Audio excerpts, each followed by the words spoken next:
Donc, on va commencer avec l'exemple de Poitiers, avec Virginie Allard et Monsieur Pinson, qui donc gère une halte dans la communale halte de Poitiers. Ensuite, on y fera un détour à Saint-Gervais-sur-Mare sur la voie d'Arles avec Monsieur Philippe et Monsieur Philippe Gros, donc qui est responsable des gîtes communaux de la ville, enfin de la commune, qui nous expliqueront leur fonctionnement. Ensuite, on ira sur la voie du Puy à La Roumieux avec Ingrid Rivet, qui est co-directrice de On va vers le beau.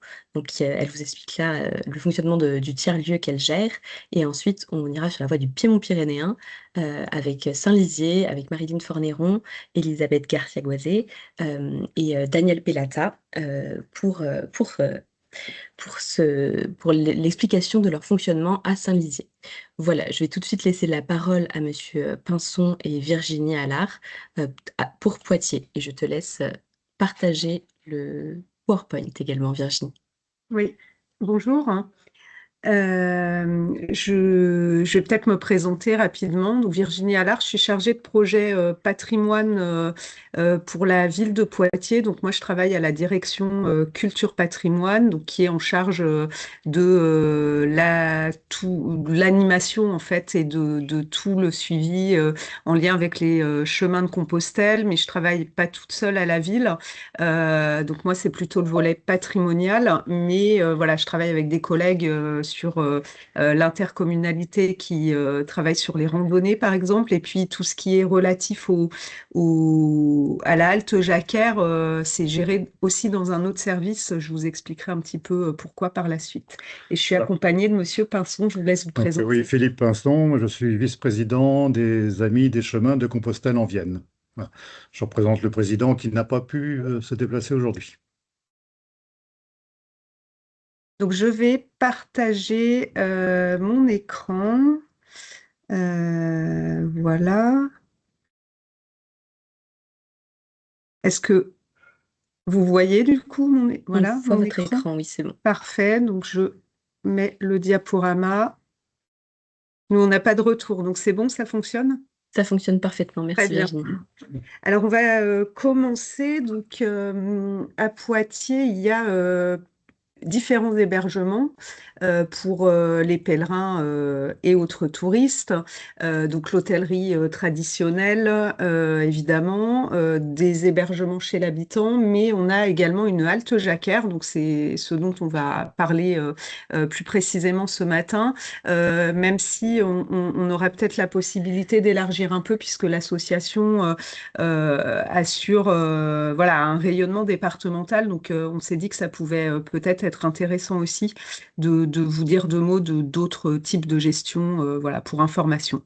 Donc, la halte Jacquère à Poitiers, sa particularité, c'est que c'est un bâtiment municipal, mais qui est géré par l'association Jacquard. Donc peut-être pour recontextualiser rapidement, donc Poitiers, je ne sais pas si vous voyez ma souris, donc on est là, on est sur la voie de Tours, voilà, et donc on a la particularité d'avoir une composante d'un bien. Donc en fait, cette église que vous voyez là, c'est l'église Saint-Hilaire-le-Grand, donc qui fait partie de la liste du patrimoine mondial de l'UNESCO, donc au titre des chemins de Compostelle en France. Et donc, voilà, j'ai fait une petite vue du centre de Poitiers. Bon, c'est un peu, voilà, quand on connaît pas Poitiers, ça peut être un peu particulier, mais c'est pour vous montrer un petit peu la situation de la halte et la situation de la halte par rapport au centre et par rapport à l'église Saint-Hilaire, donc même si on a d'autres éléments patrimoniaux qui sont sur le chemin. Donc le chemin, en fait, il traverse le centre-ville. Voilà, si on arrive par le nord, donc en gros par ici, voilà, il traverse. On a la gare qui est dans ce coin-là, et donc l'église Saint-Hilaire est ici. C'est le petit point vert. Et donc là, j'ai un petit peu plus zoomé. Donc vous voyez, hein, par rapport au centre, vraiment la mairie, la place centrale ici, et donc l'église et la halte Jacquère qui est vraiment juste à côté de l'église qui est inscrite.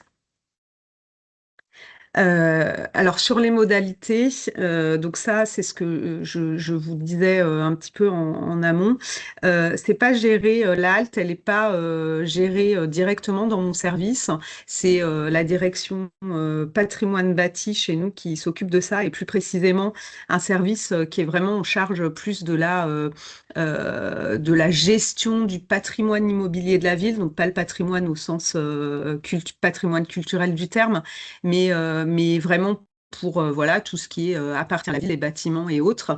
Et donc la halte, c'est un logement qui est mis à disposition de l'association Jacquère par le moyen d'une autorisation d'occupation temporaire, donc qui est vraiment une convention en quelque sorte, hein, qui pose le cadre juridique de l'occupation. Donc, elle est signée pour 5 ans.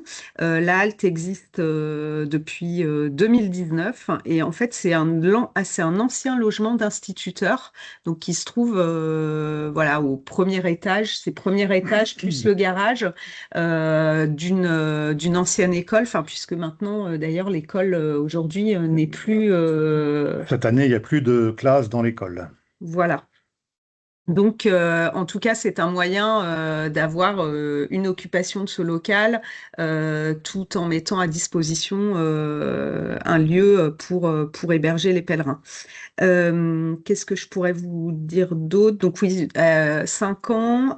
Donc là, en l'occurrence, l'AOT actuelle, elle a été signée de début 2023, donc jusqu'à fin 2028.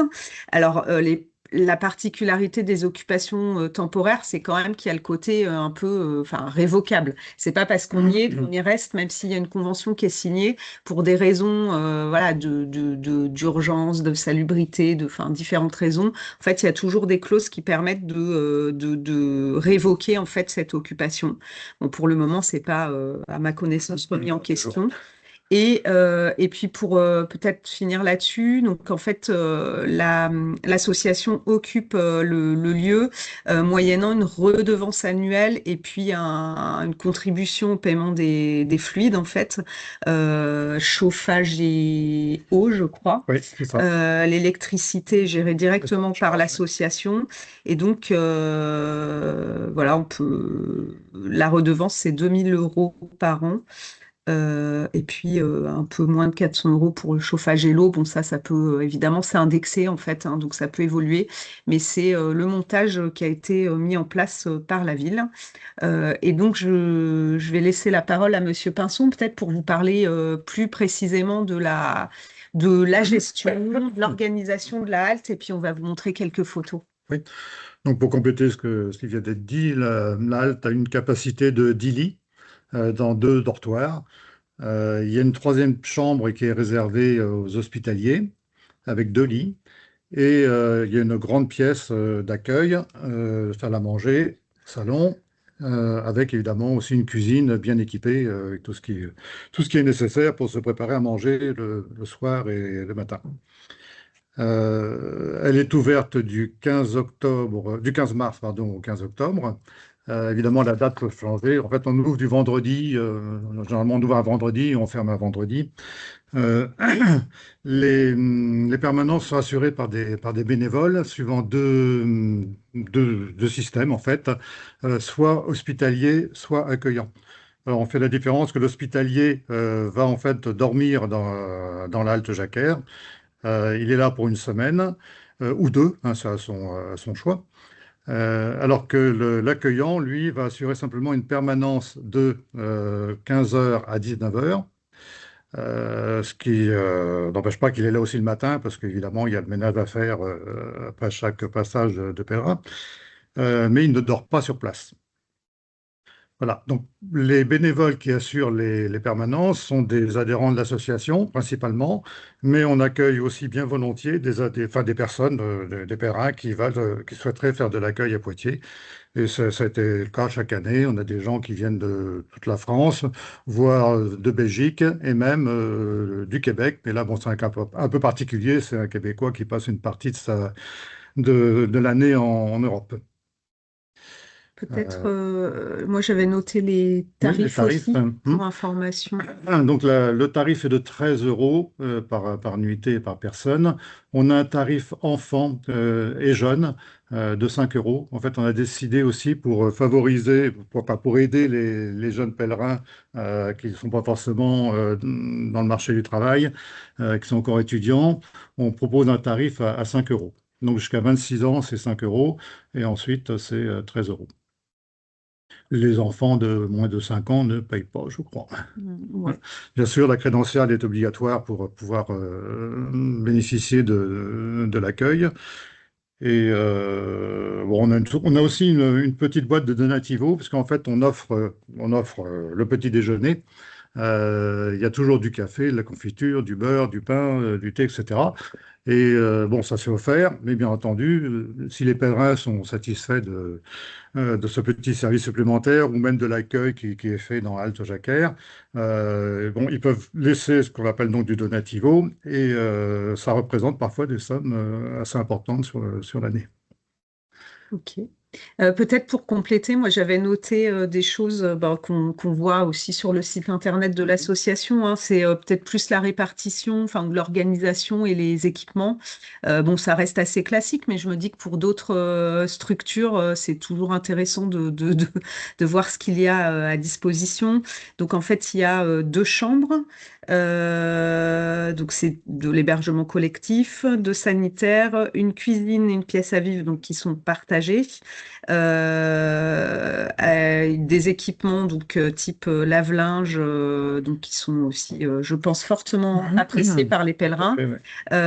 Et il y a un garage. Bon, d'ailleurs, l'entrée, je crois que se fait par le garage, mais ça permet notamment d'entreposer les vélos pour des pèlerins qui seraient en vélo. Donc ça aussi, je crois que Oui, ça permet, c'est ouais. un petit bonus quand même fort Et de appréciable. recharger les batteries pour les vélos électriques. On a de plus en plus de pèlerins en vélo assistance électrique. Voilà. Peut-être pour terminer, enfin, quelques chiffres qu'on avait Merci. notés.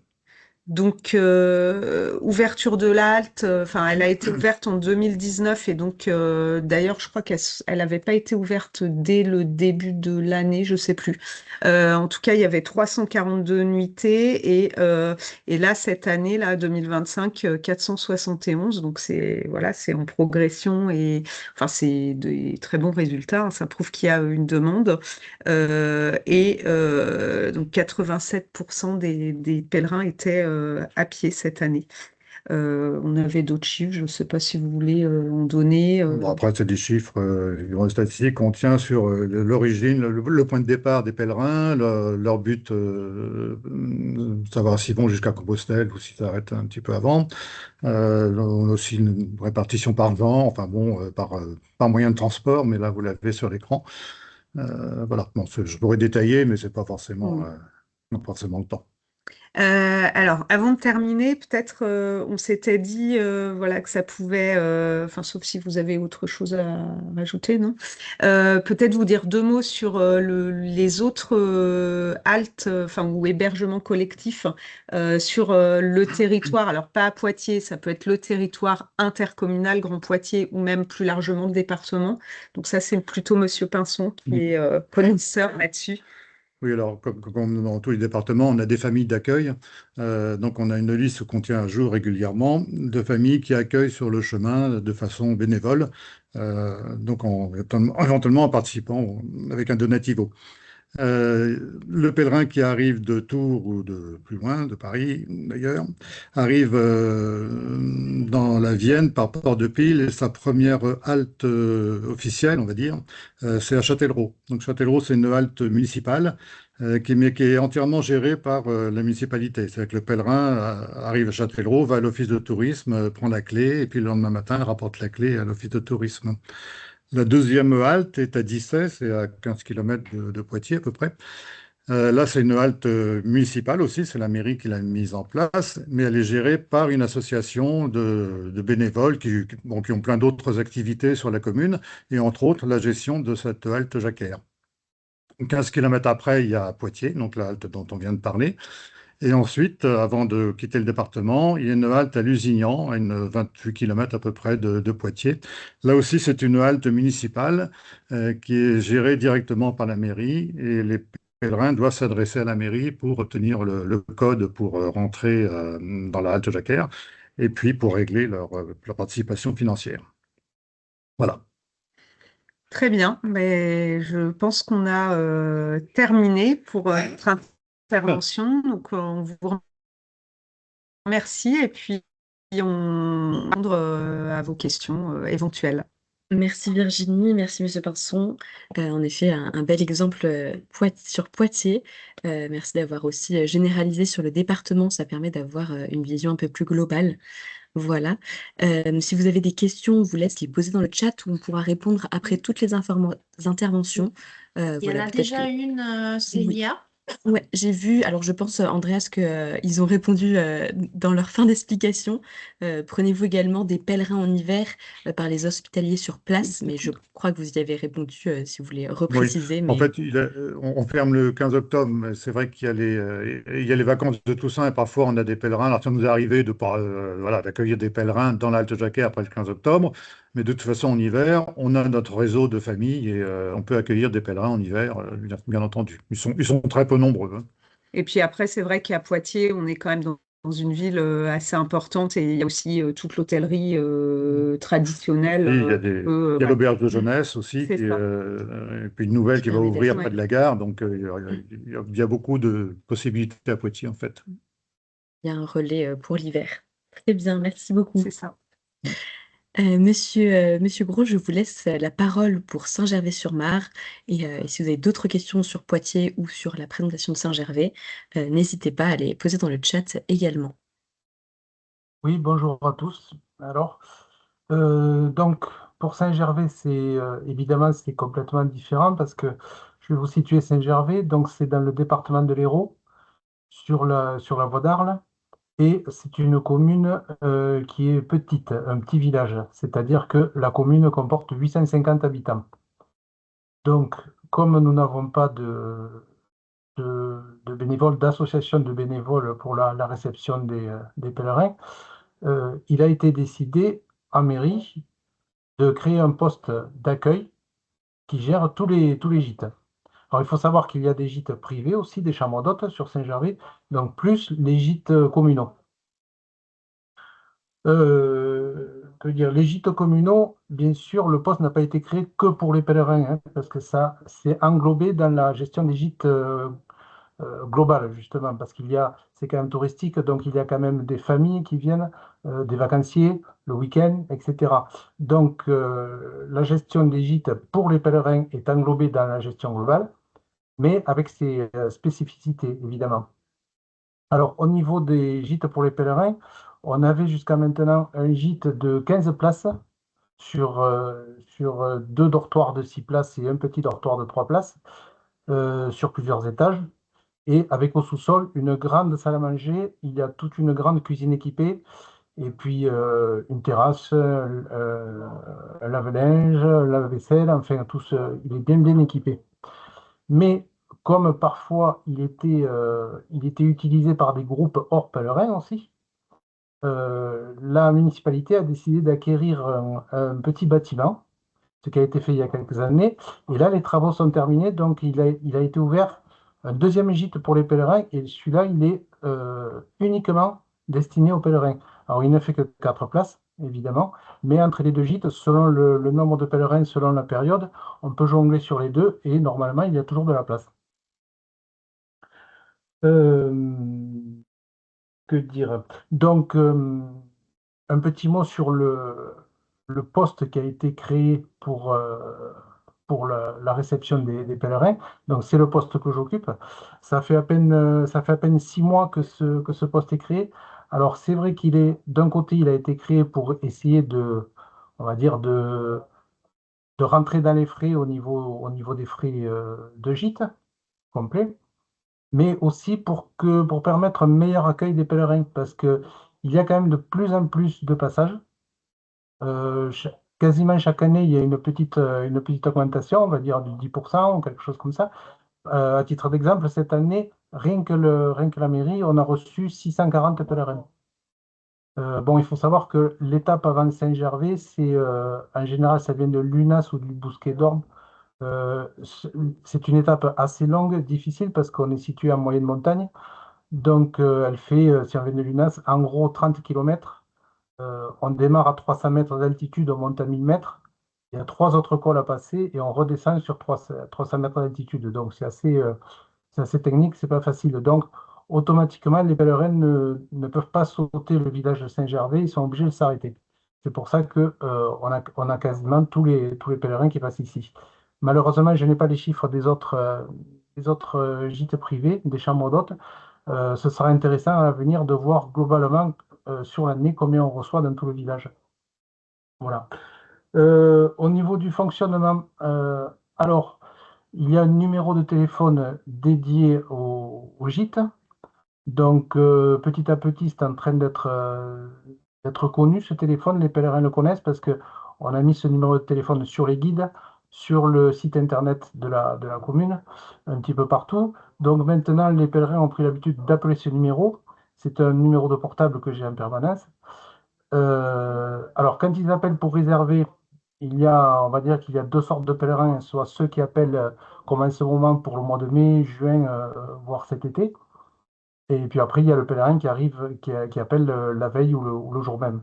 Alors, quand ils appellent plus tôt, comme ça, bon, je les renseigne sur les gîtes, sur le tarif. J'en profite pour vous dire le tarif, c'est 18,35 € puisqu'il y a la taxe de séjour, 18,35 € pour cette année par nuit, par pèlerin. Voilà. Il n'y a pas la demi-pension, hein, bien sûr, dans ce prix. Donc, je les conseille aussi par rapport à l'étape précédente. Je leur demande pas mal de renseignements. Et depuis peu, là, pour confirmer la réservation, je leur demande qu'ils m'envoient par retour de mail une copie de leur carte d'identité. Voilà, comme ça, parce qu'on a eu pas mal quand même de réservations à l'avance. Finalement, ils ne viennent pas, on n'arrive pas à les avoir par téléphone, on ne sait pas s'ils sont sur le chemin, s'ils ont abandonné. Voilà. Là, ça responsabilise un petit peu tout le monde. Et comme ça, on est sûr qu'ils viennent. Par contre, 2, 3 jours avant, quand même, avant qu'ils arrivent, je les rappelle pour savoir si ça tient toujours, pour leur donner les derniers conseils au niveau du chemin, mais au niveau aussi de l'accueil, à quelle heure ils doivent arriver, au niveau des commerces, parce que comme on est un petit village, on n'a pas beaucoup de commerces, donc il y a quand même ce qu'il faut, une épicerie, une boulangerie, une pizzeria, un bar, enfin voilà, il y a un de chaque, mais selon le jour où ils arrivent, ça peut être fermé, ça peut être compliqué pour les pèlerins puisqu'ils ne peuvent pas trop porter avec eux de la nourriture, ça pèse. Donc on a toujours des solutions et selon le jour où ils arrivent, je leur dis comment ça va se passer. Voilà. Donc après, quand ils arrivent, alors, en général, c'est à la mairie qu'on les reçoit, on a mis un bureau en place pour vraiment faire de l'accueil personnalisé pour les pèlerins. Donc, ils arrivent, il y a un bureau spécial gîte, ils viennent là, ils peuvent s'asseoir, ils en profitent pour se reposer, pour parler, parce en général, ils ont envie de parler. Donc, on prend le temps qu'il faut, c'est très bien. Moi, qu'est-ce que je fais? Je tamponne la crédentiale, j'encaisse, je leur donne un petit plan du village en leur indiquant où est le gîte, où sont les commerces. Je leur donne les clés en leur demandant de les ramener le lendemain matin de la boîte aux lettres. Voilà. C'est aussi simple que ça. Euh, Par rapport aux horaires, j'ai des horaires décalés avec la mairie justement pour permettre à l'accueil, c'est-à-dire en hiver, c'est du lundi au vendredi de 14 h à 18 h. Je les reçois. Et le week-end, il y a une personne de garde de permanence avec le téléphone d'accueil gîte qui, pour les pèlerins qui arrivent le week-end, peuvent les accueillir directement au gîte. Voilà. Ce qui fait qu'on a un système où on reçoit les pèlerins 7 jours sur 7 toute l'année, en fait. Et pour l'été, on a mis en place d'autres horaires, c'est-à-dire que je fais une permanence à mairie les week-ends aussi. Du coup, j'ai mon week-end le lundi, mardi, mais c'est idem. Quand je ne suis pas là le lundi, mardi, c'est une personne à l'accueil de la mairie qui reçoit jusqu'à 4 heures. Comme la mairie ferme à 16 heures, là, on a une petite aide ponctuelle de la part de l'Office de tourisme. Justement, de 16 à 18, comme il n'y a plus personne à la mairie et que je ne travaille pas, c'est l'Office de tourisme, la personne qui tient le point infotourisme, qui prend les clés, on lui indique, voilà, il reste tant de pèlerins, ils vont à tel endroit, il suffit d'encaisser ça, voilà.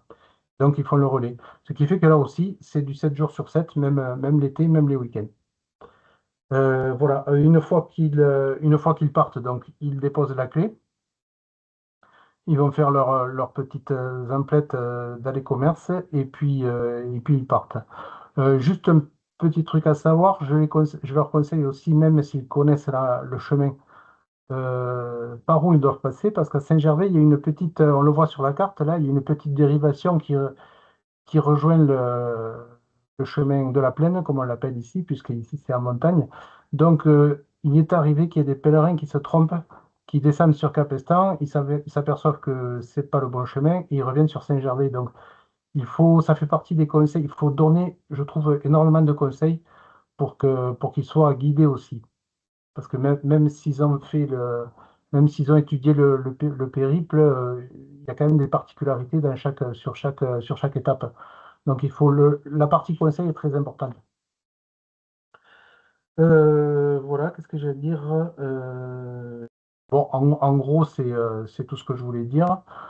Donc, vous comprendrez que comme il y a des avantages et des inconvénients sur ce type de fonctionnement. Les inconvénients, c'est peut-être les frais que ça occasionne, mais qui sont dilués quand même dans la gestion des gîtes globale, puisqu'on reçoit des vacanciers. Il y aurait que les pèlerins, évidemment, ce système-là, on perdrait beaucoup d'argent. Mais on rattrape avec le reste, donc tout le monde y gagne. Et puis les avantages, comme je disais, c'est une réception plus personnalisée des pèlerins. C'est un accueil vraiment plus poussé. Et, enfin, et vu ce qu'ils m'en disent, je pense qu'ils aiment bien ça. Voilà, je ne sais pas si vous avez des questions. Merci Philippe, merci pour ces explications, d'être rentré dans le fonctionnement en profondeur et de voir la corrélation que ça a avec le reste de l'activité sur Saint-Gervais. C'est important aussi. S'il y a des questions, n'hésitez pas à les Oui, poser dans le effectivement, par chat. rapport au reste de Saint-Gervais, je Mm. disais que l'inconvénient, c'est peut-être les frais que ça occasionne, parce qu'il y a tout un système, notamment une régie de recettes qu'il a fallu Mm, installer. bien sûr, Après, de notre côté, il y a des retombées indirectes sur les commerçants de Saint-Gervais. Le fait qu'on ait beaucoup de monde, toujours.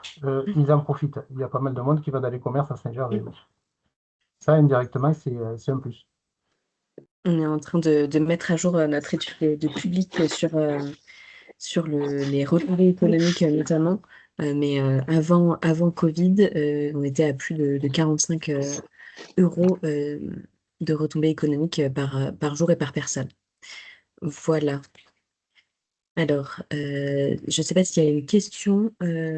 Monsieur Cabrol, vous avez activé votre micro. C'est pour poser une question. Oui, vous On vous entend. m'entendez? On Oui, vous oui, entend, oui. c'est bon. Oui, c'était par rapport à la literie. Moi, je suis sur Noyac-Conques, qu'on a un gîte communal. On utilise de la literie jetable. Je voulais savoir comment vous faisiez ailleurs. Oui, pour Saint-Gervais, effectivement, c'est la même chose. On a des lits avec des alaises jetables, puisque bon, la plupart des pèlerins viennent avec leur propre sac. Donc, l'alaise jetable suffit. Évidemment, en hiver ou au début du printemps, comme il fait assez frais quand même, on a des couvertures, bien sûr. Et après, on fait de la location de draps pour ceux qui veulent. Certains veulent de la location de draps en plus, donc les draps pour les lits sont loués. Voilà, c'est un frais en plus. Merci. Et à D'accord. Poitiers, c'est pareil, c'est des alaises jetables qu'on donne aux pèlerins quand ils arrivent et qu'ils jettent le lendemain matin. Voilà. Merci. Ils ont des couvertures à disposition aussi s'il fait un peu frais. Très bien. Merci beaucoup. Si vous avez d'autres questions, n'hésitez pas à les poser dans le chat. On va donner la parole à Ingrid Rivet de l'art au mieux, de On va vers le beau. Mais si vous avez d'autres questions sur les précédentes interventions, n'hésitez pas. Bonjour. Merci déjà Célia pour les petites diapos puisque j'avais pas vraiment fait mes devoirs. Pas de souci, je vous en prie. Donc nous on a un lieu qui s'appelle On va vers le beau et on est une association. Moi je co-dirige l'association avec Laurent Solignac et le projet que donc vous voyez à la fois des images du cloître de la Romieux et puis de notre bâtiment. Là c'est la photo sur le logo et celle où on voit la terrasse en dessous là. Donc nous, la genèse du projet, c'est la mairie qui était propriétaire d'un bâtiment inoccupé depuis plus de 20 ans, dans un état de délabrement avancé. Il était étayé du rez-de-chaussée au toit. Il n'y avait plus qu'une partie qui était occupée par une petite brocante moyennant un modique loyer. Et le nouveau maire a fait un appel d'offres via la presse pour que quelqu'un puisse racheter ce bâtiment. Et la seule contrainte qu'il y mettait, c'est que ce soit pour une utilisation ouverte sur le village. Commerce, quelque chose qui propose, voilà, d'éviter un pas de porte fermé en plus. Pour vous situer la Romieux, donc c'est un village du Gers qui est le plus beau village de France, qui compte 575 habitants. Si je dis plus beau village de France, c'est pas par chauvinisme, mais c'est simplement parce que du coup, ça attire quand même et des pèlerins, mais aussi plus largement d'autres tourismes. Voilà, et donc nous, quand on a vu cet appel à projet, on a appelé la mairie parce qu'on trouvait ça curieux. Nous, Laurent et moi, on vient du monde du spectacle vivant à la base et on avait comme projet professionnel de s'investir en ruralité. Notre idée, c'était vraiment d'être fatigué un petit peu des politiques culturelles en métropole et d'aller vraiment voir ce qui se passe en ruralité. Et on croit profondément que je ne sais pas si l'avenir est à la campagne, mais qu'en tout cas, redynamiser ce genre de territoire, c'est important et ça correspondait bien sûr à des envies de vie personnelles. Voilà. Donc, on a rencontré le maire qui nous a fait visiter le bâtiment où, comme disent les agents immobiliers, il fallait vraiment se projeter parce que c'était vraiment en très mauvais état.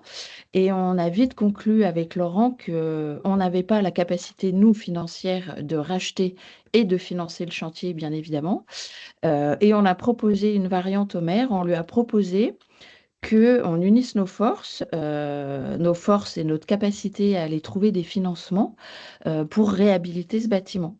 En échange de quoi, le bâtiment restait propriété de la commune et nous, on en avait l'usufruit, le droit d'exploitation, enfin, dans une relation à construire en échange de tout ça.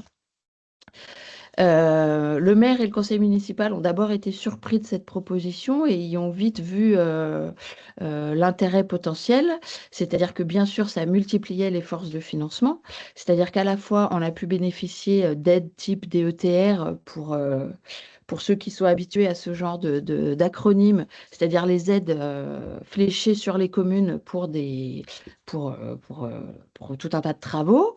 Et nous, venant du culturel, notre capacité aussi à aller chercher des financements auprès de régions, ministères de la Culture, etc. On a commencé à monter ce projet en plein Covid, ce qui nous a quand même permis de bénéficier d'aides fléchées sur le Covid qui existaient à l'époque et qui n'existent plus aujourd'hui. Et ensuite, on a vraiment travaillé main dans la main avec le maire pour construire cette relation en termes contractuels, parce que c'était très nouveau comme proposition. Donc, on en est. Et puis, ce qui intéressait le maire dans notre proposition aussi, c'est que nous, on est une petite commune de 575 habitants. Il y a une secrétaire de mairie à plein temps et une personne aux espaces verts, le maire et le conseil municipal, et c'est tout. Donc, il n'y avait pas non plus les forces en interne pour s'atteler à un tel chantier. Donc, nous, on a évidemment accepté d'en assumer la charge. On l'a accepté et c'était aussi intéressant pour nous puisqu'on a pu gérer les travaux et faire ce qu'on voulait dans ce bâtiment-là. Donc, pour avancer un petit peu, pour pas trop traîner, au bout du bout, on a pu rénover ce bâtiment. On a un bail emphytéotique avec la mairie de 20 ans. Donc, les financements, notre projet, c'est pas seulement un gîte, c'est un tiers-lieu, on s'appelle tiers-lieu culturel de campagne, mais ça, c'est plus pour les dossiers de subvention que pour les habitants. Notre projet, c'était d'avoir un lieu ouvert le plus possible toute l'année. Donc, il est composé d'un café-librairie. On a une vraie petite librairie avec un petit coin de librairie dans notre café-librairie. On a un espace de coworking. On a nos bureaux, bien entendu. On a les hébergements et depuis quelques mois maintenant, on vient de finir la rénovation d'une salle de spectacle qui faisait partie du package de départ. Parce que quand on a expliqué au maire notre projet, nos envies, notre ADN. Il nous a présenté ce bâtiment, il nous a dit, j'ai un autre bâtiment qui était à peu près dans le même état, qui avait été il y a très longtemps le gîte communal d'ailleurs de la mairie et qui était plus qui était plus utilisé depuis une dizaine d'années puisqu'il était vétuste aussi. Et donc quand on a questionner le maire et nous, nos problématiques, nos besoins, nos envies, on est arrivé à la conclusion que lui, de son côté, il avait constaté depuis la fermeture d'un lieu d'accueil de pèlerins privé qui s'appelait le Couvent, un sérieux problème de manque de lits sur la commune, auquel il fallait pallier et les privés des gens en activité ne pouvaient pas répondre à cette demande. Et nous, on avait besoin d'un lieu d'hébergement et pour accueillir nos artistes, et on avait aussi besoin d'un modèle économique, enfin d'une rentabilité quand même à un endroit pour pouvoir mener à bien ce projet. Donc on s'est dit qu'entre les besoins de la commune sur le nombre de lits, les besoins de la commune aussi sur un lieu de vie à l'année pour les habitants, parce qu'évidemment il y a des restaurants à la Romieux, il y a des structures d'accueil, mais qui ne sont ouvertes comme tout le monde que de mi-mars à la Toussaint, voilà. Quand on a mis tout ça bout à bout, on a réussi à rédiger, à mettre sur le papier ce projet et à le voir éclore. Donc, on a ouvert le café-librairie en décembre 2023 et la partie hébergement au printemps 24 et la salle de spectacle au mois de novembre 25. En réfléchissant avec le maire, en regardant l'existant sur la commune, nous, ce qu'on propose, on a 2 chambres d'hôtes avec sanitaire privatif, 3 chambres d'hôtes avec sanitaire sur le palier et 2 dortoirs de 5 lits, ce qui nous fait une capacité totale de couchage de 23 personnes. On a souhaité ça parce qu'on s'est aperçu que sur la demande sur la Romieux est très variée. Ça va du pèlerin avec un petit budget qui va préférer une place en dortoir à des gens plus âgés ou qui ont une autre façon d'envisager ce chemin-là et qui ont des besoins voilà, chambre d'hôte, et ça nous permet d'avoir une gamme de tarifs qui va pour une personne. Enfin, le dortoir est à 30 €, petit-déj compris, et nous, on propose lit fait et serviettes fournies. Et puis, la chambre pour 2 avec sanitaire privatif est à 80 €, petit-déj compris, pour vous donner une idée du panel de nos propositions. On propose également la demi-pension 5 jours par semaine, que 5 jours parce que on travaille avec une équipe qui est salariée et que bien sûr il y a des jours de repos. Et puis comme de toute façon il y a une offre disponible sur la commune, ça permet aussi d'envoyer les gens sur les autres propositions du village. Donc nous, on est une association, loi 1901 à but non lucratif, mais néanmoins on est fiscalisé. Donc fiscalisé, ça veut dire qu'on est soumis à la TVA et qu'on paye les impôts commerciaux. Ce choix-là, il était de fait puisque le café-librairie et l'hébergement représentent fiscalement une activité commerciale, même si toute la partie accueil d'artistes, programmation de spectacles ne l'est pas. C'était quand même plus simple aussi, très pragmatiquement, pour toute la rénovation et les investissements, on pouvait récupérer la TVA, ce qui n'était pas, ce qui représentait quand même de sacrées sommes. Voilà. Que vous dire d'autre? On fonctionne uniquement avec des salariés sur la partie hébergement de marcheurs. C'est-à-dire, quand je dis que des salariés, je veux dire par là pas de bénévoles et on n'a pas d'hospitalier. Que vous dire d'autre? Qu'est-ce que j'oublie? On n'était pas loin cette année des 2000 nuitées.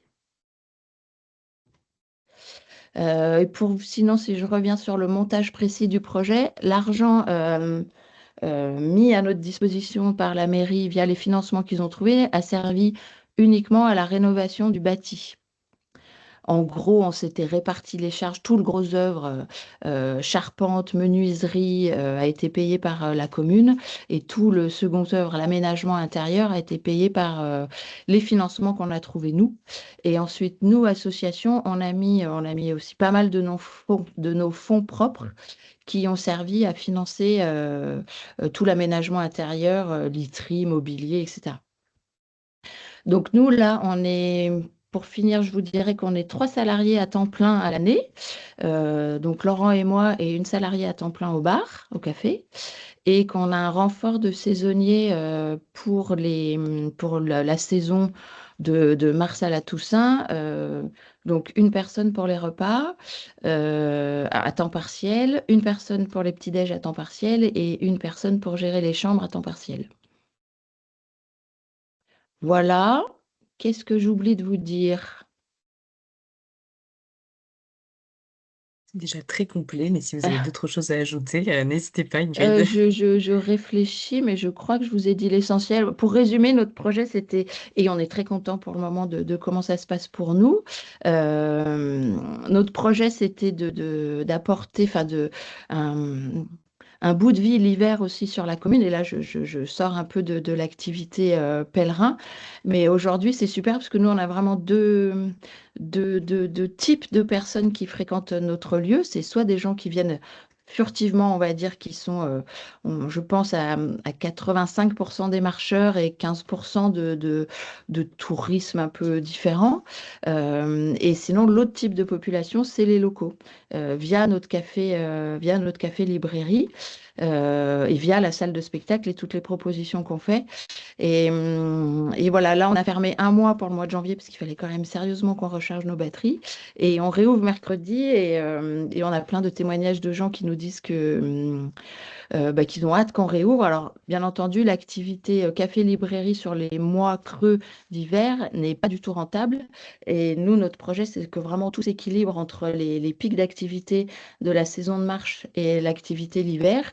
Et ce qui est très chouette aussi, c'est que comme le lieu est ouvert à tous, ça crée aussi de belles rencontres et de belles dynamiques entre les habitants et les autres qu'on accueille. Voilà, donc pour le moment, je crois que la mairie est assez content d'avoir fait ce pari, parce qu'au départ, c'était quand même un pari. Déjà un pari parce qu'ils ne nous connaissaient pas et qu'il fallait quand même nous faire confiance. Un pari sur est-ce qu'on allait arriver à mobiliser tous les financements. Je rajouterais juste pour conclure qu'au départ, on a un petit peu galéré avec les cofinanceurs, parce que ce modèle, à la fois porté par une commune et par une association, était assez inédit. Et donc, on ne rentrait pas dans les cases des dossiers de subvention. Parce que ça n'existe pas. Je crois que c'est encore pas très courant ce type de projet. Et donc, on a un peu dû batailler, un peu dû contourner les obstacles. On a été très bien accompagné par les équipes des ministères de la Culture de la région, par plein de gens qui ont cru en ce projet et qui ont réussi à, à faire rentrer dans les cases, à trouver les solutions pour que ça se passe. Et la commune et nous, on se dit que ce petit système qu'on a construit ensemble mériterait peut-être d'être développé sur d'autres communes, parce que ça permet vraiment la réalisation de projets qui n'auraient pas été possibles par la mairie toute seule ou par nous tout seuls non plus. Voilà. Pari réussi, enfin, pour l'instant, je pense. Merci Ingrid. Et en effet, on croit aussi que ce projet devrait être diffusé à travers d'autres communes et d'autres départements. Si certains ont des questions, n'hésitez pas à les poser soit dans le chat, soit directement en levant la main ou en prenant le micro. Voilà. Virginie, pardon, vas-y. Oui, moi j'avais une question. Vous avez parlé du financement, enfin de l'investissement, mais du coup en fonctionnement, ça se passe comment? C'est que vous, est-ce que la mairie, en plus du bail, vous subventionne un peu en fonctionnement sur l'année ou... Non, pas du tout. Alors, bon, déjà, la Ok. mairie n'en aurait pas les moyens. Donc nous, le fonctionnement, c'était vraiment ça l'idée. Et pour le moment, le pari semble relever, c'est-à-dire qu'on est autonome en fonctionnement, c'est-à-dire que l'activité commerciale de l'été, café, plus librairie, plus hébergement, finance notre fonctionnement l'hiver qui, lui, qui fonctionne très bien. Il y a tout le temps du monde au café, mais c'est absolument pas rentable. Et là, on est en train de réfléchir avec la mairie plus sur l'aspect salle de spectacle, à trouver non pas des subventions pour nous, mais éventuellement qu'on trouve une formule pour que la salle puisse, c'est une salle qui est toute équipée, puisse éventuellement bénéficier à d'autres associations du village. Et là, par contre, nous, ça génère un coût d'un technicien, de ménage, de tout un tas de choses, de chauffage, où là, il faudrait qu'on soit accompagné, enfin, ou que les assos soient accompagnés par la mairie. Mais sachant pertinemment que la mairie n'avait pas les moyens raisonnablement de nous accompagner, on a choisi d'être autonome sur le fonctionnement.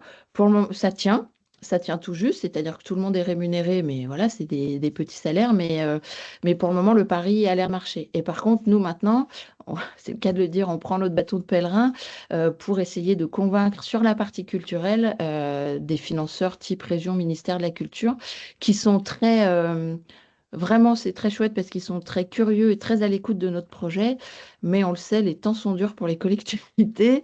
Donc, voilà, on essaye pas à pas avec eux d'essayer de trouver des financements pérennes, mais uniquement sur l'activité culturelle, donc la diffusion de spectacles, l'accueil d'artistes en résidence et on fait des expos l'été. Voilà. Merci.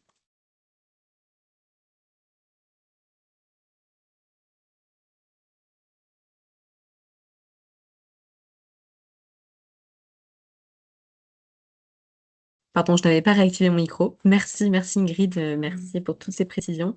Et donc, on va partir en Ariège pour le dernier témoignage avec Marilyn Fornéron, Elisabeth Garcia-Goisé de la commune de Saint-Lizier et Daniel Pellata, donc de l'association des Amis des Chemins en Ariège. Voilà, je vous laisse la parole pour présenter le fonctionnement de votre halte.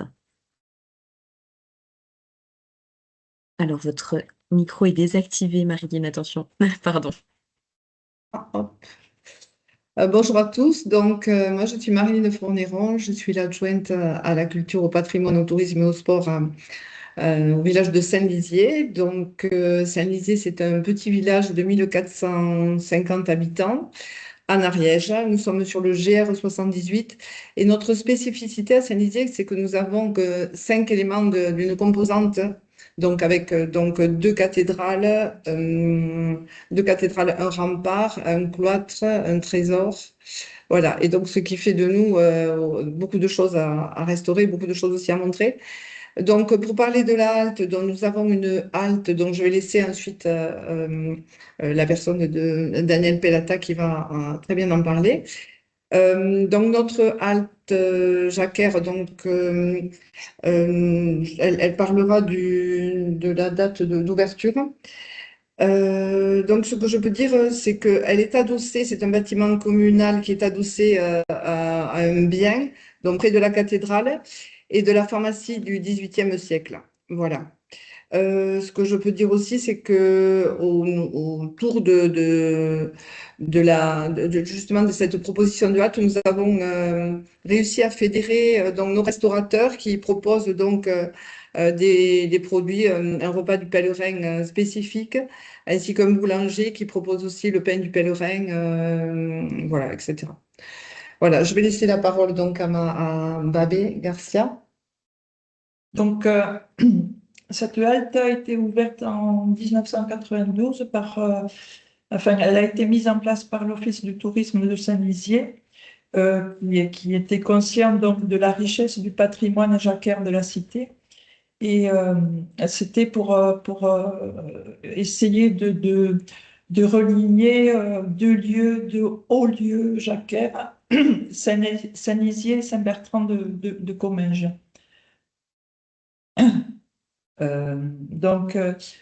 En 93, la cité de Saint-Lizier a été classée par la CIR comme une halte sur le chemin du Piémont.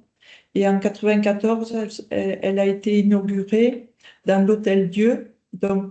Et c'est donc la première halte Saint-Jacques créée par l'Hôtel et qui héberge donc les pèlerins depuis. Voilà.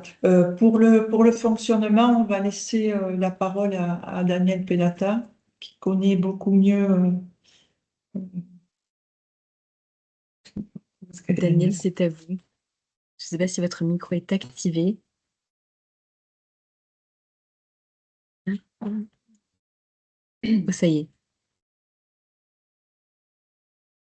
On ne vous entend pas, Daniel.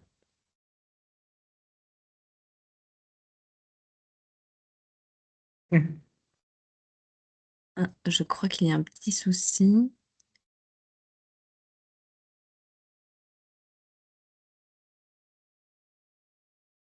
Hop, réactivez peut-être votre micro.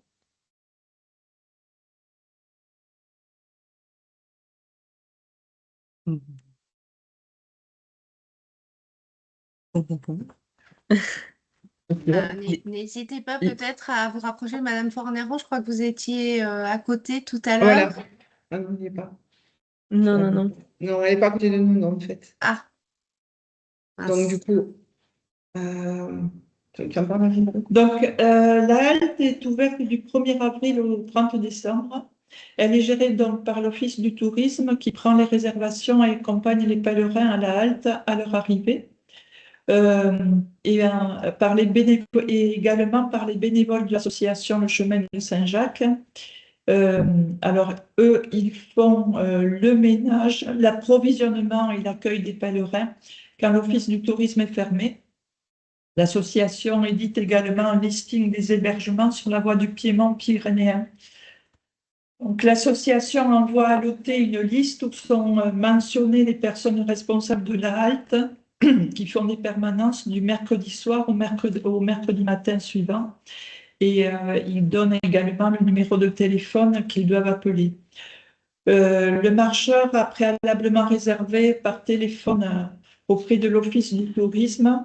Quand il arrive à Saint-Lizé, il se rend à l'Office du tourisme qui lui tamponne son crédentiel, encaisse la nuitée et le conduit à la halte en lui laissant la clé.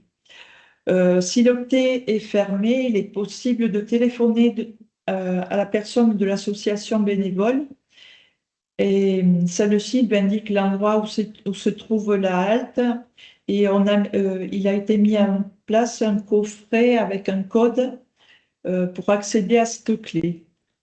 L'Office du tourisme informe la personne de l'association de permanence et la présence de pèlerins à la halte.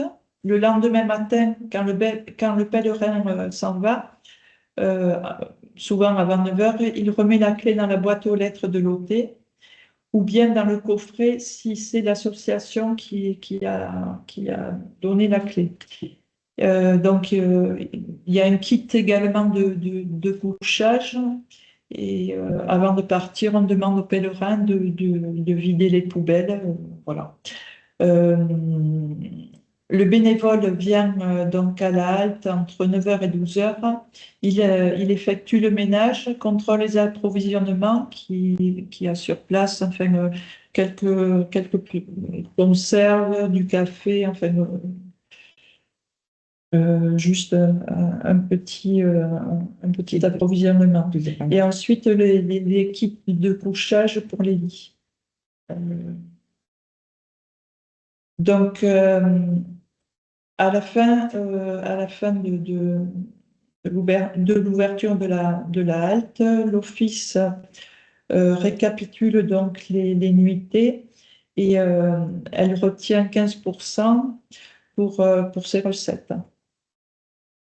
Voilà, il y a à peu près, alors on est à peu près à 300 pèlerins qui sont accueillis par l'Office du tourisme et l'association, mais on estime qu'il y a beaucoup plus de passages parce qu'il y a des hébergements sur la ville de Saint-Giron qui offrent des services beaucoup plus importants que notre village. Le départ, il y a beaucoup de départs qui se fait de Carcassonne parce qu'il y a un aéroport. Et donc, souvent, les étrangers arrivent à Carcassonne et vont jusqu'à Lourdes, parce que c'est une étape religieuse très importante. Voilà, qu'est-ce que je peux dire de plus? Je sais pas. S'il y a des questions, je veux bien répondre. Enfin, Oui, merci pour ces éléments, Elisabeth. S'il y a des questions, n'hésitez pas dans le chat ou en levant la main directement, soit sur l'intervention de Saint-Lisée, mais également sur les autres interventions. il y a Daniel, Daniel, je crois. voilà, Daniel, si votre micro fonctionne, allez-y, n'hésitez pas. Daniel, elle est revenue, je pense.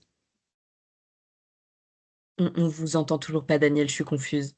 Si vous voulez écrire quelque chose peut-être dans le chat.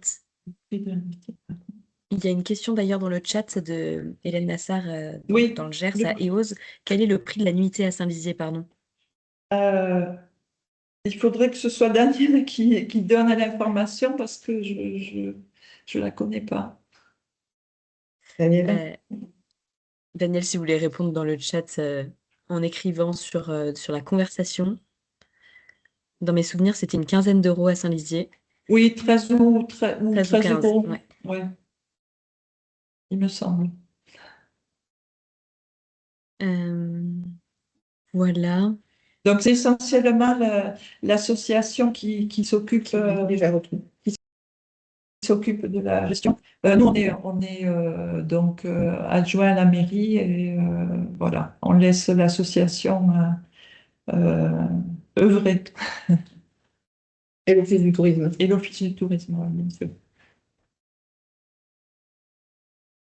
Et quand l'Office de tourisme est fermé, il arrive que les pèlerins viennent à la mairie pour qu'on leur tamponne le crédential, pour leur donner un verre d'eau ou un petit dépannage. Voilà. Très bien. Très bien, très bien. Il y a une autre question. Avez-vous constaté une évolution dans la quête de spiritualité des marcheurs ou une augmentation? Ça, je pense que c'est difficile à quantifier, monsieur ou madame Lou de Neuville. Mais si un intervenant veut y répondre, avec plaisir. J'ai vu aussi un commentaire de Andreas du Gîte Le Granger.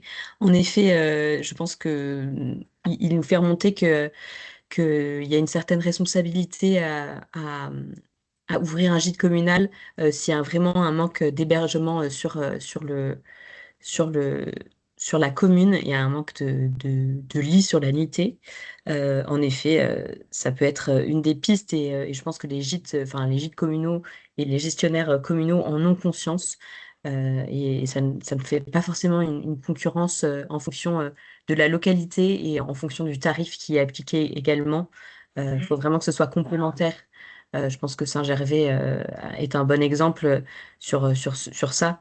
Le fait qu'il y ait une complémentarité entre l'offre privée et l'offre publique. Oui, Voilà, oui, si Philippe à fait. voulait compléter. Tout à fait. Donc, c'est vrai que bon, là, sur Saint-Gervais, il y avait besoin quand même, puisque 640 plus les autres, donc ça fait beaucoup pour deux ou trois chambres d'hôtes, bien sûr. Mais effectivement, c'est pas le même service, c'est pas le même prix, mais automatiquement, c'est pas le même service. Nous, c'est vraiment la place dans le dortoir, et les chambres d'hôtes proposent quand même des demi-pensions, un accueil plus chaleureux, on va dire, dans le gîte, hein, je veux dire, avec des personnes à table, etc., etc. Et donc, le prix n'est pas le même aussi, mais effectivement, il y en a pour tout le monde. Il y en a pour tout le monde, puisque je vous l'ai pas dit aussi, on a un restaurant semi-gastronomique sur la commune, et c'est beaucoup plus rare chez les pèlerins, mais il y en a qui, justement, qui veulent ça aussi. Donc, vraiment, il y a de l'offre pour chaque type de pèlerin. Voilà. Chacun adapte ses besoins et son fonctionnement sur le chemin. Voilà. S'il y a d'autres questions, c'est le moment. Monsieur Cabrol, allez-y, oui, si vous voulez. Ouvrez votre micro.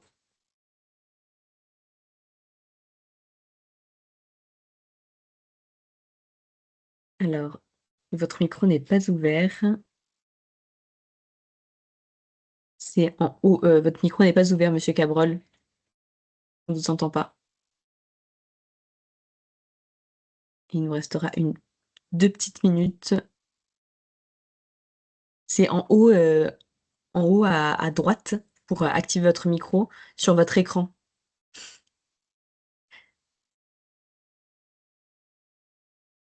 S'il y a d'autres questions.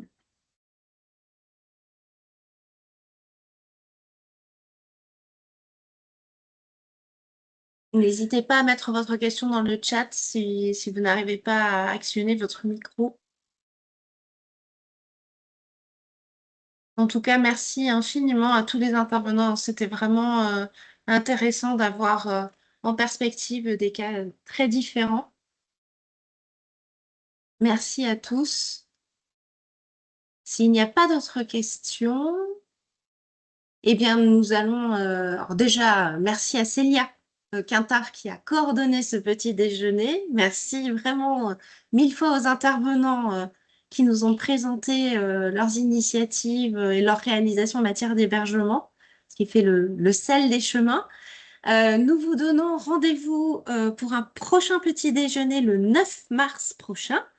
Donc, vous voyez, on slalom entre les congés scolaires. Le 9 mars prochain sur la question de la signalétique d'interprétation et de tout ce qui est aménagement mobilier autour des chemins. Et ce petit déjeuner sera coordonné par Sébastien Plénary. Voilà. Écoutez, s'il n'y a pas d'autres questions, eh bien, je laisse le mot de la fin à Célia. Voilà, on vous remercie tous pour votre participation. Voilà, on se voit en plein écran pour conclure. Et voilà, si vous avez d'autres questions, n'hésitez pas à nous les poser par mail, que ce soit à moi ou aux différents intervenants. Voilà, on pourra éventuellement vous mettre en relation s'il y a des besoins particuliers de témoignages plus approfondis ou de techniques. N'hésitez pas. Je vous souhaite à tous une très bonne journée et je vous dis à dans un mois. Merci. Merci à De vous. même. À Merci, bientôt. bonne journée, au revoir. Au revoir. Merci à bonne tous. journée, au revoir. Au revoir.